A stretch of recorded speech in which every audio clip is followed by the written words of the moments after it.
আদালত অবমাননায় খাদ্যমন্ত্রী ও মুক্তিযুদ্ধ বিষয়ক মন্ত্রীর নিঃশর্ত ক্ষমার আবেদন নামঞ্জুর।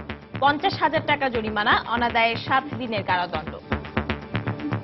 অভিযোগের প্রেক্ষাপটে যে অ্যাপোলজি চেয়েছিল আনকন্ডিশনাল, সেই নিঃশর্ত ক্ষমা ওনারা গ্রহণ করেন নাই। মন্ত্রীপদে থাকা না থাকা নিয়ে সিদ্ধান্ত মন্ত্রিসভায়, মন্তব্য অ্যাটর্নি জেনারেলের। এটা সিদ্ধান্ত নেবে মন্ত্রিসভা। সারা দেশবাসী বুঝতে পারবে যে আদালতের মর্যাদা ক্ষুণ্ণ করা কোনো নাগরিকের পক্ষেই উচিত না। দেখছিলেন প্রধান শিরোনাম। সন্ধ্যার সময় সঙ্গে আছে আমি পারমিতাহীন এবং আমি সৌমিত্র শুভ্র। এবার অন্যান্য শীর্ষ সংবাদ। তনু হত্যার বিচার দাবিতে গণজাগরণ মঞ্চের কুমিল্লা অভিমুখে রোড মার্চ, দেশ জুড়ে বিক্ষোভ, সড়ক অবরোধ। ঘটনা ধামাচাপা দেওয়ার আশঙ্কা বিশ্লেষকদের। দেশের ভেতরে বাইরে থেকে ষড়যন্ত্র করে সরকারকে ব্যতিব্যস্ত রাখার চেষ্টা চলছে, মন্তব্য প্রধানমন্ত্রী। বললেন, অশুভ গোষ্ঠীর দুরভিসন্ধি বুঝে গেছে জনগণ। লিবিয়ার বেনগাজিতে সশস্ত্র গোষ্ঠীর সংঘর্ষের মাঝে পড়ে 4 বাংলাদেশি নিহত। সংঘাতপূর্ণ এলাকা থেকে সরিয়ে নেওয়া হচ্ছে প্রবাসী বাংলাদেশিদের।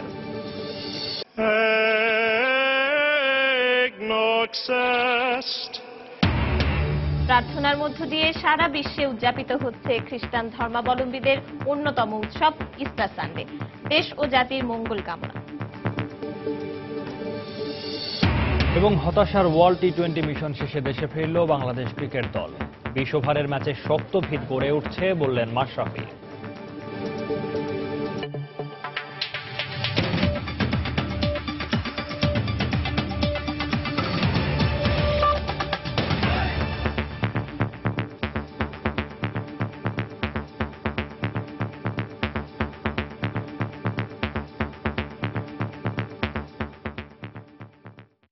আদালত অবমাননার অভিযোগে খাদ্যমন্ত্রী অ্যাডভোকেট কামরুল ইসলাম ও মুক্তিযুদ্ধ বিষয়ক মন্ত্রী আ ক ম মোজাম্মেল হকের নিঃশর্ত ক্ষমার আবেদন নামঞ্জুর করেছেন আদালত।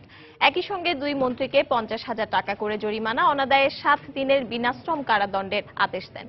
সকালে সুপ্রিম কোর্টের আপিল বিভাগে ক্ষমার আবেদনের শুনানি শেষে প্রধান বিচারপতি এস কে সিনহার নেতৃত্বে আপিল বিভাগের 8 সদস্যের বেঞ্চ এই আদেশ দেন। মানবতাবিরোধী অপরাধে মৃত্যুদণ্ডপ্রাপ্ত মীর কাশেম আলীর মামলার রায়ের আগে প্রধান বিচারপতি এবং উচ্চ আদালত নিয়ে মুক্তিযুদ্ধ বিষয়ক মন্ত্রী আ ক ম মোজাম্মেল হক ও খাদ্যমন্ত্রী অ্যাডভোকেট কামরুল ইসলাম নিজেদের বক্তব্যের জন্য নিঃশর্ত ক্ষমা চেয়ে সুপ্রিম কোর্টে আবেদন করেছিলেন। এই আবেদনের উপর মন্ত্রীদের উপস্থিতিতে 3 কার্যদিবস শুনানি শেষে রোববার 2 মন্ত্রীর আবেদনই নামঞ্জুর করে দিয়েছেন প্রধান বিচারপতি এস কে সিনহার নেতৃত্বে 8 সদস্যের আপিল বেঞ্চ। একই সাথে আদালত অবমাননার দায়ে 50,000 টাকা জরিমানার রায়ও দিয়েছেন আদালত। যে অপরাধের গুরুত্বটা এতই বেশি, তারা এই যে তাদের ক্ষমার প্রার্থনা করে যে দরখাস্ত দিয়েছেন, সেটা তারা গ্রহণ করতে অপারগতা প্রকাশ করেছেন এবং তাদেরকে দোষী সাব্যস্ত করে 2 মাননীয় মন্ত্রীকেই 50,000 টাকা জরিমানা করেছেন। এই 7 দিনের ভিতরে জরিমানার অর্থ জমা না দিলে তাদেরকে 1 সপ্তাহের জন্য বিনাশ্রম কারাদণ্ডে দণ্ডিত হতে বলে, দণ্ড লাভ করতে হবে বলে তারা উল্লেখ করেছেন। 2 মন্ত্রীর আইনজীবী জানিয়েছেন, পূর্ণাঙ্গ রায় দেখে এই আদেশের বিষয়ে পরবর্তী পদক্ষেপ নেবেন তারা। সেই নিঃশর্ত ক্ষমা ওনারা গ্রহণ করেন নাই। আদালতের পূর্ণাঙ্গ যখন রায়টা প্রকাশ পাবে, তখন আমার দরকার প্রয়োজনে আমি আপনাদের কাছে আরো কিছু কথা বলব। আদালত তার আদেশে বলেছেন, উদ্দেশ্য প্রণোদিতভাবে এই 2 মন্ত্রী প্রধান বিচারপতি এবং বিচার বিভাগের মর্যাদা ক্ষুণ্ণ করেছে, যা বিচার বিভাগের ওপর হস্তক্ষেপের শামিল। ওই অনুষ্ঠানে আরো অনেকে বিচার বিভাগ নিয়ে মন্তব্য করলেও শুধুমাত্র এই 2 জনের বিরুদ্ধে রুল জারি করা হয়েছে জানিয়ে প্রধান বিচারপতি বলেন, এটা করা হয়েছে যাতে বিচার বিভাগ নিয়ে মন্তব্যের ক্ষেত্রে সবাই সতর্কতা অবলম্বন করে। এই আদেশের পরিপ্রেক্ষিতে সারা দেশবাসী বুঝতে পারবে যে আদালতের মর্যাদা ক্ষুণ্ণ করা কোনো নাগরিকের পক্ষেই উচিত না। আফজাল হোসেন, সময় সংবাদ, ঢাকা। এদিকে আদালত অবমাননার দায়ে অভিযুক্ত হওয়ায় খাদ্যমন্ত্রী অ্যাডভোকেট কামরুল ইসলাম ও মুক্তিযুদ্ধ বিষয়ক মন্ত্রী আ ক ম মোজাম্মেল হকের মন্ত্রীপদে বহাল থাকা নিয়ে আইনজীবীদের মধ্যে ভিন্ন ভিন্ন মত রয়েছে। অ্যাটর্নি জেনারেল মাহবুবে আলম বলেছেন, এ বিষয়ে সিদ্ধান্ত নেবে মন্ত্রিপরিষদ। আর সাবেক আইনমন্ত্রী ব্যারিস্টার শফিক আহমেদের মত, সংবিধান অনুযায়ী খাদ্যমন্ত্রী অ্যাডভোকেট কামরুল ইসলাম ও মুক্তিযুদ্ধ বিষয়ক মন্ত্রীর পদে থাকতে কোনো বাধা নেই। যদিও এর সাথে দ্বিমত পোষণ করেছেন সিনিয়র আইনজীবী শাহদিন মালিক। আফজাল হোসেনের আরও একটি রিপোর্ট। আদালত অবমাননার দায়ে খাদ্যমন্ত্রী অ্যাডভোকেট কামরুল ইসলাম ও মুক্তিযুদ্ধ বিষয়ক মন্ত্রী আকম মোজাম্মেল হোসেনকে 50,000 টাকা আর্থিক দণ্ড দিলে আইনি বিতর্ক দেখা দেয় তাদের মন্ত্রী পদে থাকা না থাকা নিয়ে। আদালতের আদেশের পরপরই বিএনপি চেয়ারপারসনের উপদেষ্টা খন্দকার মাহবুব হোসেন এক ব্রিফিংয়ে দুই মন্ত্রীর পদত্যাগের দাবি জানান। শপথ সংবিধানের একটি অঙ্গ, সেটা ভঙ্গ করলে সংবিধানকে ভঙ্গ করা হয়েছে। সেই কারণে আজকে আমি মনে করি তারা নিজেদের নৈতিকতার কারণে অবিলম্বে পদত্যাগ করবেন। একই ধরনের মত সিনিয়র আইনজীবী স্বাধীন মালিকের। আত্মসম্মান বোধ, নীতি নৈতিকতা, দেশের ভালো মন্ত্রিসভার ভাবমূর্তি, এগুলি বিবেচনা করেই যারা সাংবিধানিক পদে থাকেন তাদের আচার আচরণ বা ব্যবহার হওয়া উচিত। যদিও অ্যাটর্নি জেনারেলের মত তাদের মন্ত্রী পদে থাকা না থাকার বিষয়ে সিদ্ধান্ত নেবে মন্ত্রিপরিষদ। এটা সংবিধানের এই ব্যাপারে বিস্তারিত কোনো কিছু আছে বলে আমার মনে হয় না, তবে বিষয়টি নৈতিকতার সাথে জড়িত।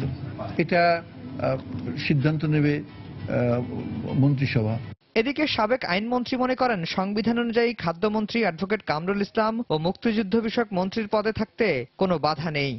আজকের যে রায় হয়েছে এটা কিন্তু আমাদের সংবিধানের 58 ধারা অনুযায়ী এরকম কোনো বিধান নাই যে তারা মন্ত্রী থাকতে পারবে না। কাজে সংবিধানের বিধান অনুযায়ী ওনারা মন্ত্রী। তো সংবিধানের বিধানে যদি তাদের মন্ত্রিত্ব না থাকার এমন কোনো বিধান না থাকে তাহলে তাদের মন্ত্রিত্ব যাওয়ার তো প্রশ্ন ওঠে না। গত 5 মার্চ 71-এর ঘাতক দালাল নির্মূল কমিটির এক অনুষ্ঠানে যুদ্ধাপরাধী মীর কাশেম আলীর মামলার রায় নিয়ে সংশয় এবং প্রধান বিচারপতি সম্পর্কে মন্তব্যের জের ধরে রোববার খাদ্যমন্ত্রী ও মুক্তিযুদ্ধ বিষয়ক মন্ত্রীর বিরুদ্ধে আদালত অবমাননার এই দণ্ড দেন আপিল বিভাগ। আফজাল হোসেন, সময় সংবাদ, ঢাকা। কলেজ ছাত্রী সোহাগী জাহান তনু ধর্ষণ ও হত্যার বিচার দাবিতে কুমিল্লা অভিমুখে রোডমার্চ করছে গণজাগরণ মঞ্চ। সকালে রাজধানীর শাহবাগের প্রজন্ম চত্বর থেকে রোডমার্চ শুরু হয়। পরে বিকেলে কুমিল্লার কান্দিরপাড়ে এক সমাবেশ থেকে মঞ্চের পক্ষ থেকে খুনি ও ধর্ষকদের সর্বোচ্চ শাস্তির দাবি জানানো হয়। ভিক্টোরিয়া কলেজের ছাত্রী সোহাগী জাহান তনু হত্যাকারীদের বিচারের দাবিতে রাজধানী শাহবাগ থেকে কুমিল্লার অভিমুখে রোডমার্চ শুরু করে গণজাগরণ মঞ্চ। আর আন্দোলনে সাধারণ মানুষের সমর্থন আদায়ে বিভিন্ন এলাকায় পথসভা করেন তারা। এই সময় এলাকাবাসীও রোড মার্চের দাবির সাথে সংহতি প্রকাশ করেন। আমি জোর দাবি জানাই সরকারের কাছে যে তনু হত্যার বিচার দ্রুত করা হোক এবং তাকে ফাঁসি দেওয়া হোক। যারা এই কাজটা করছে তাদের ফাঁসি চাই। 7 দিন হয়ে গেছে, এখন আমরা বিচার পাই নাই। তার জন্য মেইনলি আমাদের দাবি আর তদন্ত হচ্ছে না। পরে কুমিল্লার কান্দিরপাড়ে আয়োজিত সমাবেশে বক্তব্য রাখেন গণজাগরণ মঞ্চের নেতাকর্মীরা। পথে পথে আমরা দেখেছি সাধারণ মানুষ প্রত্যেকেই হাত তুলে বলেছে তারা আপনাদের সাথে, কুমিল্লাবাসীর সাথে একমত আছে। আমরা আপনাদেরকে জানাতে চাই, শুধুমাত্র ঢাকা থেকে কুমিল্লা নয়, বাংলাদেশের যে কোনো প্রান্তে গেলে দেখবেন সারা দেশের 16 কোটি মানুষই কুমিল্লার মানুষের দাবির সাথে একমত আছে। এছাড়া সমাবেশ থেকে আগামী 30 মার্চ দেশের সকল শিক্ষা প্রতিষ্ঠানে বেলা 12টা থেকে দুপুর 1টা পর্যন্ত ধর্মঘট আহ্বান করা হয়। ফেরদৌস লিপি, সময় সংবাদ, ঢাকা। এদিকে তনু হত্যার প্রতিবাদে ও দোষীদের গ্রেফতারের দাবিতে আজও কুমিল্লা সহ দেশের বিভিন্ন এলাকায় বিক্ষোভ হয়েছে। বিক্ষোভে অংশ নেন ভিক্টোরিয়া কলেজের শিক্ষক শিক্ষার্থী সহ সর্বস্তরের মানুষ। এ সময় সড়ক অবরোধ করেন তারা। জেলা প্রতিনিধিদের পাঠানো তথ্য ছবি নিয়ে ডেস্ক রিপোর্ট।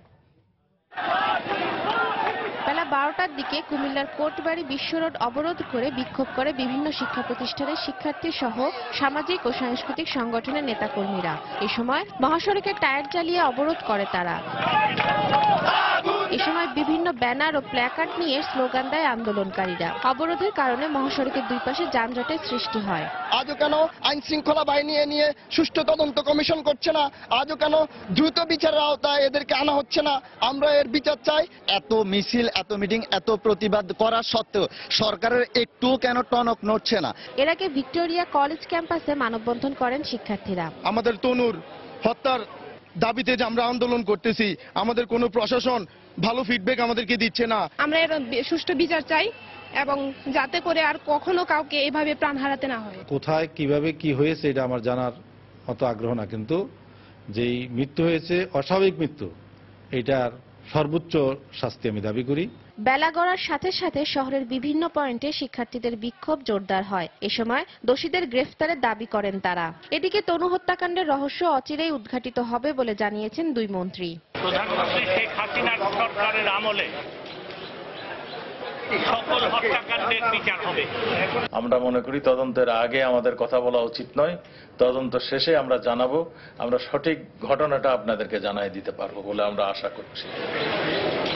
তনু হত্যার প্রতিবাদে এবং বিচারের দাবিতে সকাল 10টায় রাজশাহী 0 পয়েন্টে বিক্ষোভ সমাবেশ ও মানববন্ধন করেছে সম্মিলিত শিক্ষার্থী ফোরাম সহ বেশ কয়েকটি সংগঠন। এ সময় তরুণ হত্যাকারীদের দ্রুত চিহ্নিত করে বিচার করা না হলে কঠোর আন্দোলনের হুঁশিয়ারি দেন তারা। একই সাথে পঞ্চগড় ও নীলফামারীতেও মানববন্ধন কর্মসূচি পালন করে সর্বস্তরের মানুষ। তাসমিন আফরোজ, সময় সংবাদ। জিজ্ঞাসাবাদের নামে গভীর রাতে তনুর পরিবারের সদস্যদের বাসা থেকে তুলে নেয়ার বিষয়ে উদ্বেগ প্রকাশ করেছেন মানবাধিকার কর্মী ও অপরাধ বিজ্ঞানীরা। হত্যাকাণ্ড নিয়ে সারা দেশে যখন প্রতিবাদের ঝড়, তখন বিষয়টি ধামাচাপা দেওয়া হতে পারে বলেও আশঙ্কা তাদের। ঘটনার মূল রহস্য উদ্ঘাটনের পাশাপাশি এর সঙ্গে যারাই জড়িত থাকুক তাদের চিহ্নিত করে শাস্তির আওতায় আনার দাবি বিশ্লেষকদের। সামাজিক যোগাযোগ মাধ্যম থেকে শুরু করে মূলধারার গণমাধ্যম, বিশ্ববিদ্যালয় প্রাঙ্গণ থেকে রাজপথ, শহরের সীমানা পেরিয়ে পাড়া মহল্লা, এমনকি রাজনৈতিক পরিচয় ভুলে সবাই যখন তনু হত্যার বিচারের দাবিতে সোচ্চার, তখন সন্দেহভাজন হিসেবেও কাউকে আটক করতে পারেনি পুলিশ। উল্টো জিজ্ঞাসাবাদের নামে গভীর রাতে তার বাবা মা সহ আত্মীয় স্বজনদের বাসা থেকে তুলে নিয়ে যায় র্যাব। সন্তানহারা পরিবারটির সঙ্গে র্যাবের এমন আচরণে ক্ষোভ প্রকাশ করে মানবাধিকার কর্মী ও অপরাধ বিজ্ঞানীরা বলছেন, কি কারণে পরিবারটিকে গভীর রাতে হয়রানি করা হলো তার স্পষ্ট কোনো জবাব নেই। হত্যাকাণ্ড যেখানে প্রতিরোধ করতে পারেনি, সে যখন চরম পাশবিক নির্যাতনের শিকার হলো, সেটা যখন প্রতিরোধ করতে পারেনি, অথচ সেই ভিকটিম পরিবারকে আবার গভীর রাতে তুলে নিয়ে আসা, আমি হতবাক হয়ে যাই যে এই ধরনের এটিও এক ধরনের নির্যাতনের ঘটনা। প্রথমত এটা পুলিশকে দিয়ে করানো যেত, দ্বিতীয়ত হচ্ছে কমপ্লিকেটেড কেস মনে করেন ইনভেস্টিগেশনের প্রয়োজনে যদি লাগেও আপনি এটা দুপুরবেলা বা সকালবেলা এটা আসতে পারেন। এটার মধ্য দিয়ে একটা সিম্বলিক মিনিং সাধারণ মানুষের কাছে যায় যে রাষ্ট্র খুবই ক্ষমতাশালী এবং এটা আপনি যদি কোনো কিছু বিচার চান সেক্ষেত্রে হয়তো একটা বাধা তৈরি হতে পারে। মূল ঘটনাটি ধামাচাপা দেওয়া হতে পারে এমন আশঙ্কাও প্রকাশ করেন তারা। সরকারের তরফ থেকে যদি বক্তব্য, স্পষ্টতর কোনো বক্তব্য না পাওয়া যায়, জনমনের যে শঙ্কা, যে সন্দেহ, যে প্রশ্নগুলি উদ্রেক হয়েছে, এটা জনমনে এক ধরনের অসন্তোষের জন্ম দিবে। যেহেতু তার ফ্যামিলি ব্যাকগ্রাউন্ড ওই রকম ভালো না, আমরা ধরেই নেই যে রাষ্ট্রের কাছ থেকে সে বড় রকম পাবে না।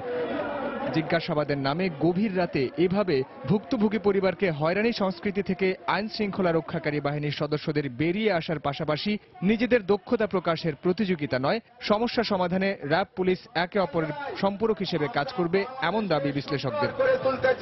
সময় সংবাদ, ঢাকা। দেশের ভেতর বাইরে থেকে ষড়যন্ত্র করে সরকারকে ব্যতিব্যস্ত রাখার চেষ্টা চলছে বলে মন্তব্য করেছেন প্রধানমন্ত্রী শেখ হাসিনা। বিকেলে রাজধানী কৃষিবিদ ইনস্টিটিউটে আওয়ামী লীগ আয়োজিত স্বাধীনতা দিবসের আলোচনা সভায় তিনি এ মন্তব্য করেন। এ সময় প্রধানমন্ত্রী আরও বলেন, দেশের ভেতর বা বাইরে থেকে বাধা এলেও দেশের অগ্রযাত্রা কেউ থামিয়ে রাখতে পারবে না, কারণ অশুভ গোষ্ঠীর দুরভিসন্ধি বুঝে গেছে জনগণ। নানাভাবে আমাদের সরকারকে হেয় করা বা ব্যতিব্যস্ত করার একটা চেষ্টা অব্যাহত থাকবে, এটা খুবই স্বাভাবিক। কারণ ওই পরাজিত শক্তির দোসর বা 75-15 আগস্ট খুনিদের দোসর বা যুদ্ধাপরাধী, তারা তো এমনিতেই থেমে যাবে না। ভিতরে বাইরে অনেক জায়গা থেকে এই বারবার বাধা আসে, কিন্তু সেই বাধা অতিক্রম করেই আমরা এগিয়ে যাচ্ছি। কোনো এক দলের নেত্রী গেছেন স্মৃতিসৌধে, মুখটা খুব করুণ, মুখে নাকি হাসি নাই। হাসি আসবে কোত্থেকে? মানুষ মারতে পারলেই তার মুখে হাসি ফোটে, মানুষের ভালো দেখলে হাসি ফোটে না। এখন যখন মানুষের মুখে হাসি আছে, তার মুখে হাসি নাই। এর বেশি এর কাছ থেকে আশা করা যায় না। ইউনিয়ন কাউন্সিল ইলেকশন হচ্ছে, সেই ইলেকশনে খুব যেটা তাদের গরজ, তাও তো দেখি না। কেমন যেন একটা ভাষা ভাব, শুধু বিরুদ্ধে বক্তৃতাই দিয়ে যাচ্ছে, এটা হলো না, ওটা হলো না, কিন্তু ইলেকশনে তাদের কর্মকাণ্ডটা কোথায়? শুধু নালিশ করা। তো নালিশ করে কি হচ্ছে? নালিশ করে বালিশ পায়, ভাঙ্গা চুটার বাড়ি খায়। কাদের কাছে নালিশ করে? কোথায় কোন ব্রিটিশ এমপি? এক ব্রিটিশ এমপি নিয়ে আসছে, সে কিন্তু এক্সপার্ট হয়ে গেছে। সে তার দেশে অপকর্মের জন্য সে এক্সপার্ট। রতনে রতন চেনে, কি জিনিস আনতে হবে সেটা তারা বোঝে। বাংলাদেশের দ্রুত উন্নয়নের প্রশংসা করে ঢাকায় নিযুক্ত ভুটানের রাষ্ট্রদূত পেমা কোডেন বলেছেন, উন্নয়নশীল দেশগুলোর জন্য এই দৃষ্টান্ত উৎসাহব্যঞ্জক। সকালে তেজগাঁওয়ে প্রধানমন্ত্রীর কার্যালয়ে প্রধানমন্ত্রী শেখ হাসিনার সঙ্গে সাক্ষাৎকালে একথা বলেন তিনি। নারী ও শিশু স্বাস্থ্য খাতে উন্নয়ন, কৃষিতে অগ্রগতি, খাদ্যের স্বয়ংসম্পূর্ণতা অর্জনে বাংলাদেশের সফলতাকে বিস্ময়কর বলে মন্তব্য করেন ভুটানের রাষ্ট্রদূত। এ সময় তিনি জানান, ভুটান বাংলাদেশ থেকে চাল কিনতে আগ্রহী। বৈঠকে ভুটান থেকে বিদ্যুৎ আমদানি করতে বাংলাদেশের আগ্রহের কথা জানান প্রধানমন্ত্রী।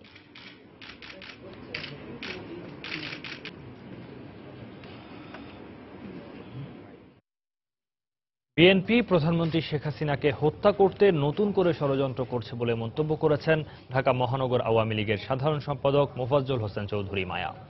সকালে বঙ্গবন্ধু অ্যাভিনিউতে দলীয় কার্যালয়ে এক আলোচনা সভায় তিনি এ মন্তব্য করেন। এ সময় বিএনপি এখন প্রাণহীন দলে পরিণত হয়েছে বলেও মন্তব্য করেন তিনি। গত কাউন্সিলে লক্ষ্য করেছি খালেদা জিয়ার বক্তব্য, তিনি একটি বক্তব্যে খুব জোরালোভাবে বলেছেন যে আগামী 2019 সালের নির্বাচনে তিনি শেখ হাসিনা বিহীন নির্বাচন করতে চান। উনি এই যে কি বলতে চেয়েছেন, শেখ হাসিনাকে তিনি কি শেষ করতে চান, তাকে মেরে ফেলে দিয়ে তিনি নির্বাচন করতে চান কিনা সেটা আজকে আমাদের বুঝতে হবে, পরিষ্কার বলতে হবে। কেন এই কথাটা আপনি বলেছেন, আপনার কাছে আমি ব্যাখ্যা চাই। আর যদি সঠিক ব্যাখ্যা না দেন, আমি মাননীয় প্রধানমন্ত্রী অনুরোধ করব এর জন্য তাকে আইনে কাজ করে এনে তাকে গ্রেফতার করা হোক। ইন্টারপোলের তালিকা থেকে বিএনপির ভাইস চেয়ারম্যান তারেক রহমানের নাম বাদ পড়াই প্রমাণ করে তার বিরুদ্ধে আনা সব অভিযোগ রাজনৈতিক উদ্দেশ্যে প্রণোদিত। সকালে নয়াপল্টনে দলের কেন্দ্রীয় কার্যালয়ের সংবাদ সম্মেলনে এই মন্তব্য করেন দলের ভারপ্রাপ্ত মহাসচিব মির্জা ফখরুল ইসলাম আলমগীর। দেশীয় গণমাধ্যমে তারেক রহমানের বক্তব্য প্রচারের নিষেধাজ্ঞার বিরুদ্ধে আইনি লড়াইয়ে নামার কথাও জানান তিনি। বিএনপির সিনিয়র ভাইস চেয়ারম্যান জনাব তারেক রহমানের নাম ইন্টারপোলের তালিকা থেকে প্রত্যাহার করা হয়েছে। একই সঙ্গে তারেক রহমান সম্পর্কে ইন্টারপোলের সরবরাহ করা তথ্য মিথ্যা প্রমাণিত হওয়ায় ডাটাবেস থেকে সকল তথ্য মুছে ফেলা হয়েছে। বাংলাদেশ সরকার বিএনপির সিনিয়র ভাইস চেয়ারম্যান জনাব তারেক রহমানের রাজনৈতিক ইমেজ কালিমালিপ্ত করতে গিয়ে এখন নিজেরাই মিথ্যাবাদী প্রমাণিত হয়েছে এবং সেই সাথে প্রশ্নবিদ্ধ হয়েছে বাংলাদেশ পুলিশের গ্রহণযোগ্যতা। সন্ধ্যার সময়ে আরো থাকছে, হোসেনি দালানে বোমা হামলা মামলায় 10 জেএমবি সদস্যকে আসামি করে অভিযোগপত্র প্রস্তুত। তদন্তে সন্তুষ্ট হলেও নিরাপত্তা নিয়ে এখনো শঙ্কায় ইমামবাড়া কর্তৃপক্ষ। এবং এক সপ্তাহের অসহ্য যন্ত্রণায় ভুগে মারা গেলেন স্বামীর ছোড়া গরম পানিতে দগ্ধ পূর্ণিমা। 4 বছর বয়সেই মাকে হারালো শিশু সায়েদ। লিবিয়ার বেনগাজিতে সশস্ত্র গোষ্ঠীর সংঘর্ষের মধ্যে পড়ে গুলিতে অন্তত 4 বাংলাদেশি নিহত হয়েছেন। ত্রিপোলিতে বাংলাদেশ দূতাবাসের পক্ষ থেকে এদের মধ্যে 3 জনের পরিচয় নিশ্চিত করা হয়েছে। তারা হলেন যশোরের হাসান, রাজবাড়ীর আব্দুর রহিম ও ময়মনসিংহের হুমায়ুন কবির। আরেকজনের বিস্তারিত পরিচয় এখনো জানা যায়নি। এ বিষয়ে আমাদেরকে বিস্তারিত জানিয়েছেন লিবিয়ায় বাংলাদেশের রাষ্ট্রদূত অবসরপ্রাপ্ত মেজর জেনারেল শাহিদুল হক। 1200 কিলোমিটার দূরে পূর্বে অবস্থিত ত্রিপোলির ওখানে 2 মিলিশিয়ার ফ্রন্ট লাইনে আমাদের 3 জন কনফার্ম বাংলাদেশি মারা গেছেন, ওনাদের আমরা খবর পেয়েছি। এবং চতুর্থ ব্যক্তি যে না আছেন ওনারটা এখন পর্যন্ত আমরা কোনো কনফার্ম হতে পারছি না উনি কি বাংলাদেশি বা অন্য কোনো দেশীয়। চেষ্টা করছি ওই ডিটেল স্পেশালি পাসপোর্ট এবং অন্যান্য জিনিসপত্রগুলি রিকভার করার জন্য। জাওয়াইয়া নামে আরেকটি শহর আছে ত্রিপোলির পশ্চিম দিকে অবস্থিত, ওখানেও আমাদের গত 2 সপ্তাহ ধরে অত্যন্ত প্রখর যুদ্ধ হচ্ছে এবং ওই যুদ্ধতেও কিন্তু ওখানে আমাদের অনেক বাংলাদেশি নার্সেস আছেন, ওনাদেরকেও কিন্তু আমাদেরকে রিলোকেট করে একটু দূরে বা সরিয়ে নিতে হয়েছে। আপনারা শুনেছেন হয়তো খবরে যে ইন্ডিয়ান নার্স এবং তার বাচ্চা মারা গেছে, ওখানে আমাদেরও 7 জন নার্স এবং ফ্যামিলি ছিল, তো ওনাদেরকে আমরা একটু দূরে সরিয়ে নেওয়া হয়েছে। দাম্পত্য কলহের জের ধরে রাজধানীর উত্তর বাড্ডায় স্বামীর ছোড়া গরম পানিতে দগ্ধ হোটেল সিকিউরিটি ইনচার্জ পূর্ণিমা 1 সপ্তাহের অসহ্য যন্ত্রণায় ভুগে অবশেষে মারা গেলেন। রোববার দুপুরে ঢাকা মেডিকেল কলেজ হাসপাতালের বার্ন ইউনিটে চিকিৎসাধীন অবস্থায় তার মৃত্যু হয়। এই ঘটনায় অভিযুক্তের শাস্তি দাবি করেছে নিহতের পরিবার। শিশুটি এখনো জানে না তার মা আর এই পৃথিবীতে নেই, আর কখনোই আদর করে তাকে কোলে তুলে নেবে না। ছোট্ট মনে তার বিশ্বাস, এখনই বুঝি ঘুম থেকে উঠে মুখে তুলে খাইয়ে দেবে মা। স্বামীর নির্যাতনের শিকার মেয়ের মৃত্যু যন্ত্রণা 1 সপ্তাহ ধরে চোখের সামনে দেখছেন মা। জানালেন হাসপাতালে কয়েকদিনের অসহ্য যন্ত্রণার আর কষ্টের কথা। সারা শরীরের মাংস অর্ধেক নাই, তারপরে ব্যান্ডেজ করার পরে সিডে, তখন অনেক চিল্লা, সারাদিন 24 ঘন্টা কাঁদছে, চিল্লাইছে, এইসব নিজের চোখে দেখলাম। আমার বোনটা নির্মমভাবে মারছে, আমার বোনটারে পুরায় মারছে। আমার বোন 4.5 বছরের বাচ্চা আছে। অভিযুক্ত স্বামীকে আটকের সর্বোচ্চ চেষ্টা চলছে বলে জানালেন মামলার তদন্তকারী কর্মকর্তা। তদন্তে যতটুকু করণীয়, যতটুকু ধরার চেষ্টা করতেছি, আমরা আপনার চেষ্টা করতেছি আসামি গ্রেফতার করার জন্য। গত 21 মার্চ কথা কাটাকাটির এক পর্যায়ে রান্নাঘরে গিয়ে নূরজাহানের গায়ে গরম পানি ছুঁড়ে মারেন স্বামী। প্রথম স্থানীয় একটি হাসপাতালে ভর্তি করা হলেও পরে উন্নত চিকিৎসার জন্য ঢাকা মেডিকেলের বার্ন ইউনিটে ভর্তি করা হয় তাকে। 6 দিন মৃত্যু যন্ত্রণায় ভোগার পর রোববার সকালে মারা যান তিনি। তারিকুল হাসান আশিক, সময় সংবাদ, ঢাকা।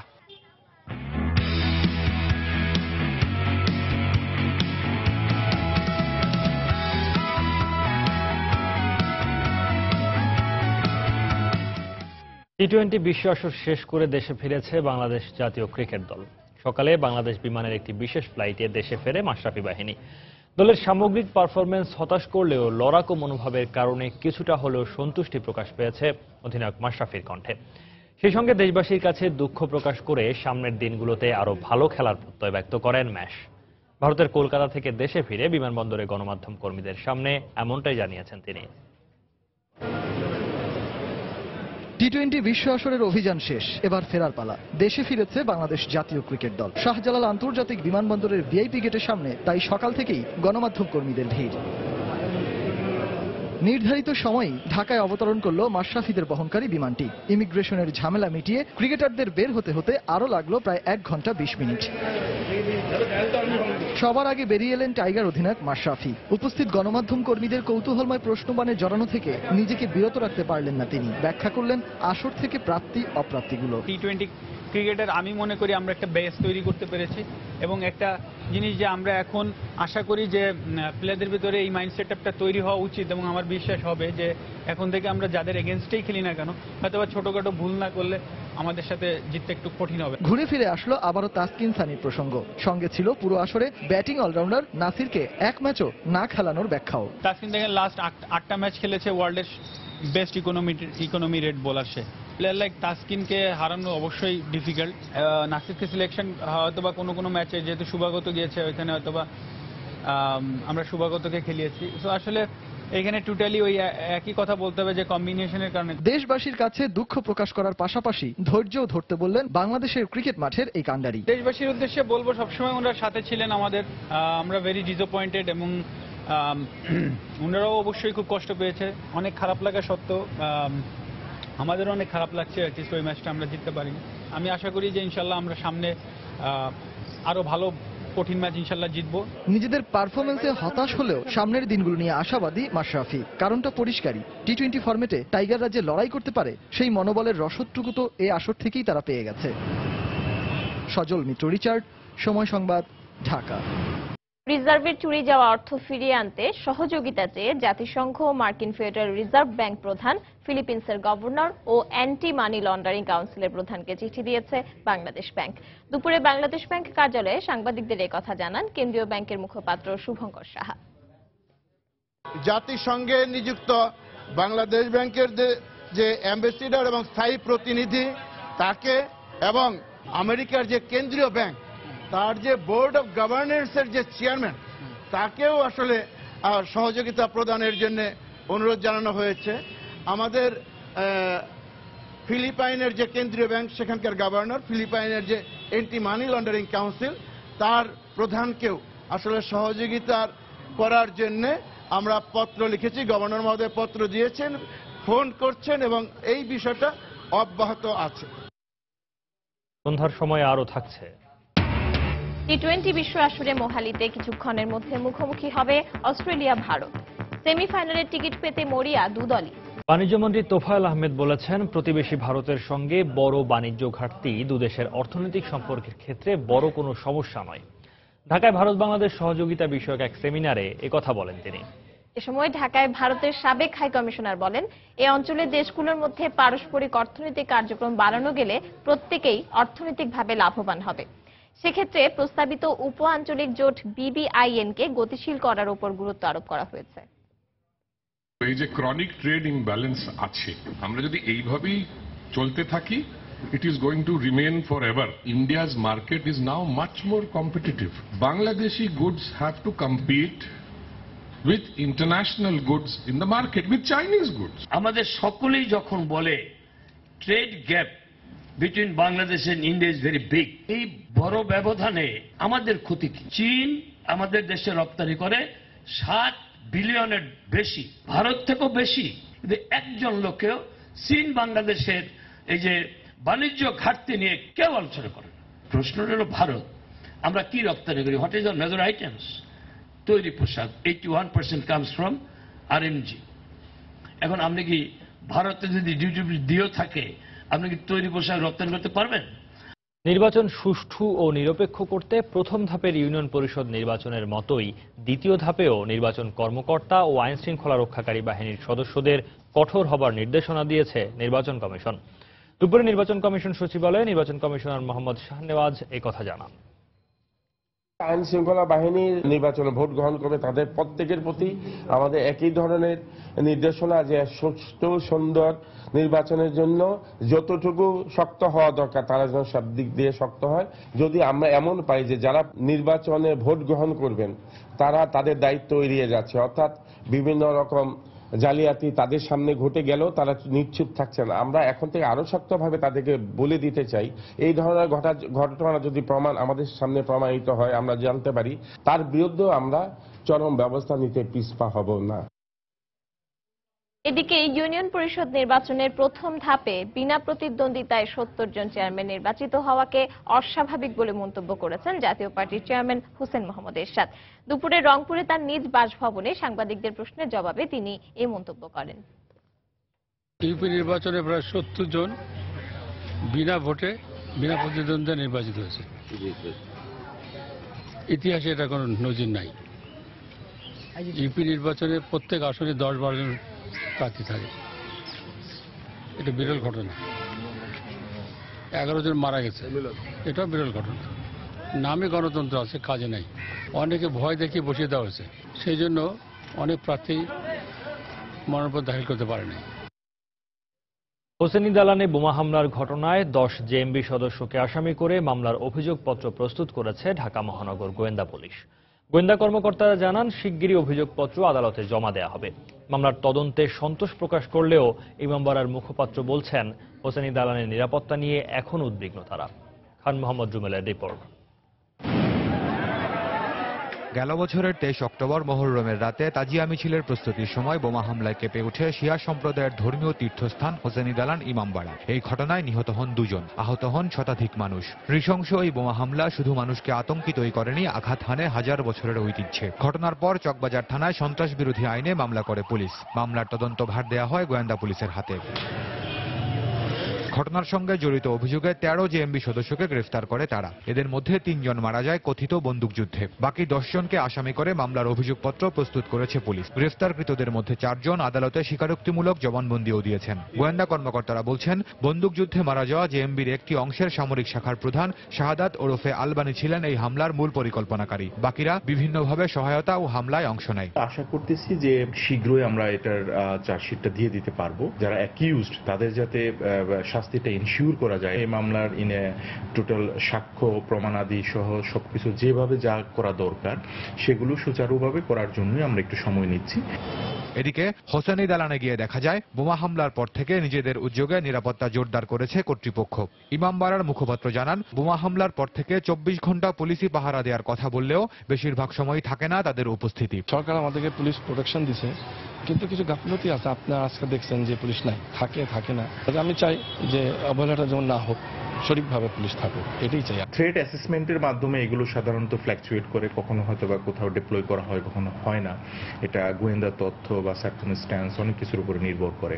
হোসেনি দালানে বোমা হামলার পর জঙ্গিবাদ পর্যবেক্ষণকারী সংস্থা সাইট ইন্টেলিজেন্স গ্রুপ দাবি করেছিল আইএস এই ঘটনার দায় স্বীকার করেছে। তবে গোয়েন্দা কর্মকর্তারা বলছেন আইএস নয়, জেএমবি তাদের শক্তি জানান দিতে শিয়া সম্প্রদায়ের সবচেয়ে বড় জামায়াতকে লক্ষ্যবস্তু করেছিল, যাতে মানুষের মধ্যে আতঙ্ক ছড়িয়ে পড়ে। খান মোহাম্মদ রুমেল, সময় সংবাদ, ঢাকা। বাংলাদেশের কোনো নাগরিকের বিদেশে মৃত্যু হলে তার মরদেহ দেশে ফিরিয়ে আনার বিষয়ে সুনির্দিষ্ট কোনো নিয়ম নেই, বরং এসব মরদেহ বেশিরভাগ সময় ফেরত পাঠানো হয় বিদেশে থাকা প্রবাসীদের আর্থিক সহায়তায়। এমনটাই অভিযোগ প্রবাসী অধিকার ফোরামের। বিকেলে ঢাকা রিপোর্টার্স ইউনিটিতে আয়োজিত এক সংবাদ সম্মেলনে প্রবাসীদের এসব নানা সমস্যার কথা উঠে আসে প্যারিস বাংলা প্রেস ক্লাবের এক সংবাদ সম্মেলনে। এ সময় তারা বলেন, কাঠামোগত কোনো পরিকল্পনা না থাকায় সাম্প্রতিক সময়ে অর্থ জোগানো বেশ হিমশিম খেতে হয় প্রবাসীদের। আজ ইস্টার সানডে। খ্রিস্টানরা বিশ্বাস করেন এই দিনে যীশু খ্রিস্ট পুনরুত্থান লাভ করেন। সকালে মানিক মে অ্যাভিনিউয়ে টিএনটি মাঠে প্রার্থনার আয়োজন করে ঢাকা পাস্টর্স ফেলোশিপ। যীশু ভক্তদের আহ্বান ও প্রার্থনার মধ্য দিয়ে দিনটি উদযাপন শুরু হয়। পর্যায়ক্রমে চলে বাইবেল পাঠ, সমবেত সঙ্গীত, দেশজাতির জন্য প্রার্থনা, প্রশংসা, আরাধনা, প্রভুবাক্য প্রচার। সবশেষ আশীর বচনের মধ্য দিয়ে শেষ হয় সকালের প্রার্থনা।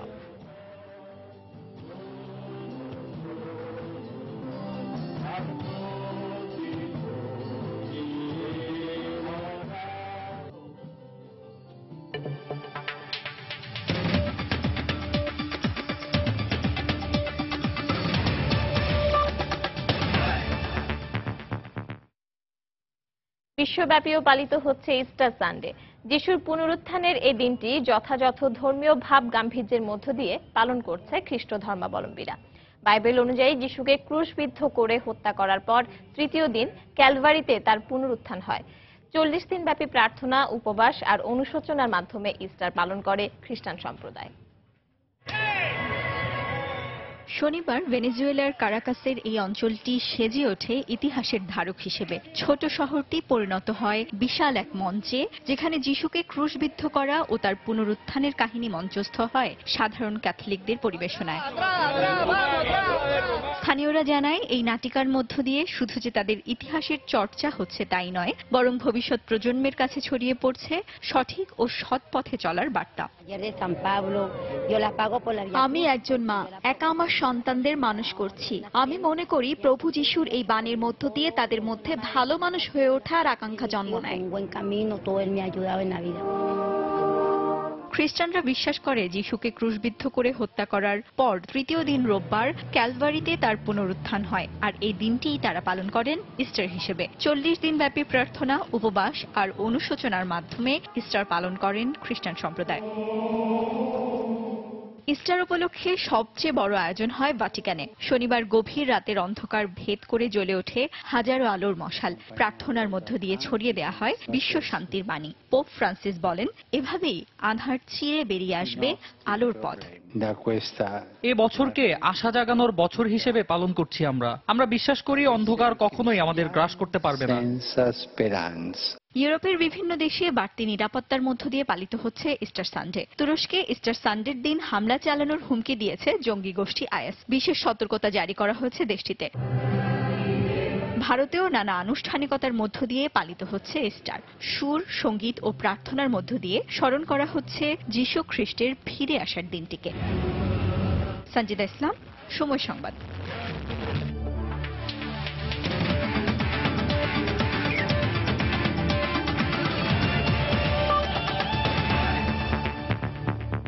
সুপার 10-এ অঘোষিত কোয়ার্টার ফাইনালের লড়াইয়ে পাঞ্জাব ক্রিকেট অ্যাসোসিয়েশনের মাঠ মোহালিতে কিছুক্ষণের মধ্যে মুখোমুখি হয়ে যাচ্ছে অস্ট্রেলিয়া ও ভারত। ম্যাচের জয়ী দলই নিউজিল্যান্ডের পর এই গ্রুপ থেকে দ্বিতীয় দল হিসেবে পাবে সেমিফাইনালের টিকিট, আর হেরে যাওয়া দলকে বিদায় নিতে হবে আসর থেকে। টসে জিতে ব্যাটিংয়ের সিদ্ধান্ত নিয়েছে অস্ট্রেলিয়া।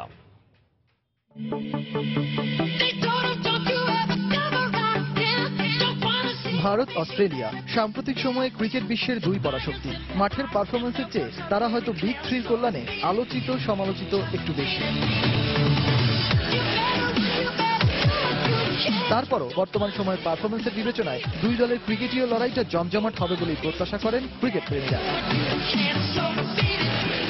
টি-20-র এবারের বিশ্ব আসরে অস্ট্রেলিয়ার তুলনায় কিছুটা মলিন টিম ইন্ডিয়ার পারফরম্যান্সের দুটি। পাকিস্তানের বিপক্ষে সহজে জয় পেলেও বাংলাদেশের বিপক্ষে ধুঁকতে ধুঁকতে মাত্র 1 রানে জিতেছে তারা। আর প্রথম ম্যাচে নিউজিল্যান্ডের বিপক্ষে হেরে গিয়ে শুরুটা একেবারেই বাজেভাবে করেছিল ধোনি বাহিনী।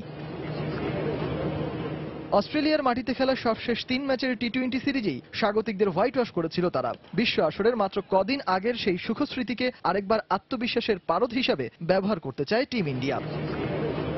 মুখোমুখি লড়াইয়ে এখন পর্যন্ত 12 বারের দেখায় 8 বারই জিতেছে ভারত, হেরেছে বাকি 4টিতে। বিশ্ব আসরের ক্ষেত্রে অবশ্য 4 বারের দেখায় সমান 2টি করে জয় আছে দু দলেরই। র্যাঙ্কিংয়েও ভারত যেখানে নাম্বার 1, অজিরা সেখানে রয়েছে 6। তাই পরিসংখ্যানের পাতায় কিছুটা হলেও এগিয়ে ধোনির দল। দলে কোনো ইনজুরি না থাকায় আগের ম্যাচের অপরিবর্তিত একাদশ নিয়ে মাঠে নামার সম্ভাবনা বেশি টিম ইন্ডিয়ার। অন্যদিকে বর্তমানে টেবিলে ভারতের সমান পয়েন্ট থাকলেও রান রেটে এগিয়ে থাকার বিষয়টি কিছুটা হলেও স্বস্তি দেবে অজিদের তাঁবুতে। তারপরও হার্লি যেহেতু বাদ, তাই অনেকটাই সাবধানী ড্যারেল লেমনের দল। তারাও সুপার 10-এ শুধু হেরেছে নিউজিল্যান্ডের কাছে। এবারের আসর দিয়ে আন্তর্জাতিক ক্রিকেট থেকে বিদায় নিতে যাওয়া ওয়াটসনকেও ভালোভাবেই বিদায়ী সম্বর্ধনাটা দিতে চাইবে তার সতীর্থরা। পাকিস্তানের বিপক্ষে খেলা একাদশী অপরিবর্তিত রেখে মাঠে নামাতে পারে অজি টিম ম্যানেজমেন্ট। এক্ষেত্রে অ্যাস্টন এগারকে থাকতে হচ্ছে দ্বাদশ ব্যক্তি হিসেবেই। অঘোষিত কোয়ার্টার ফাইনাল, উত্তেজনা, নাটকীয়তায় পরিপূর্ণ শ্বাসরুদ্ধকর ম্যাচ দেখার অপেক্ষায় এখন সারা বিশ্বের ক্রিকেট পিপাসুরা। সজল মিত্র, রিচার্ড, সময় সংবাদ। সন্ধ্যার সময় রিপোর্ট যায়, শীর্ষ সংবাদ জানিয়ে দিচ্ছে আরেকবার। আদালত অবমাননায় 2 মন্ত্রীর ক্ষমার আবেদন নামঞ্জুর, জরিমানা। মন্ত্রিত্বের বিষয়ে সিদ্ধান্ত মন্ত্রিসভায়, ব্রিফিংয়ে অ্যাটর্নি জেনারেল। পদে থাকতে বাধা নেই বললেন সাবেক আইনমন্ত্রী। তনু হত্যার বিচার দাবিতে গণজাগরণ মঞ্চের কুমিল্লা অভিমুখে রোড মার্চ। দেশ জুড়ে বিক্ষোভ, সড়ক অবরোধ। ঘটনা ধামাচাপা দেওয়ার আশঙ্কা বিশ্লেষকদের। দেশের ভেতরে বাইরে থেকে ষড়যন্ত্র করে সরকারকে ব্যতিব্যস্ত রাখার চেষ্টা চলছে, মন্তব্য প্রধানমন্ত্রীর। বললেন, অশুভ গোষ্ঠীর দুরভিসন্ধি বুঝে গেছে জনগণ। লিবিয়ার বেনগাজিতে সশস্ত্র গোষ্ঠীর সংঘর্ষের মাঝে পড়ে 4 বাংলাদেশি নিহত। সংঘাতপূর্ণ এলাকা থেকে সরিয়ে নেওয়া হচ্ছে প্রবাসী বাংলাদেশিদের। এবং হতাশার ওয়ার্ল্ড টি-20 মিশন শেষে দেশে ফিরল বাংলাদেশ ক্রিকেট দল। 20 ওভারের ম্যাচে শক্ত ভিত গড়ে উঠছে বললেন মাশরাফি। দর্শক, এই ছিল সন্ধ্যার সময়। যে কোনো খবর পেতে ভিজিট করুন সময়নিউজ.tv আর সঙ্গে থাকুন সময়।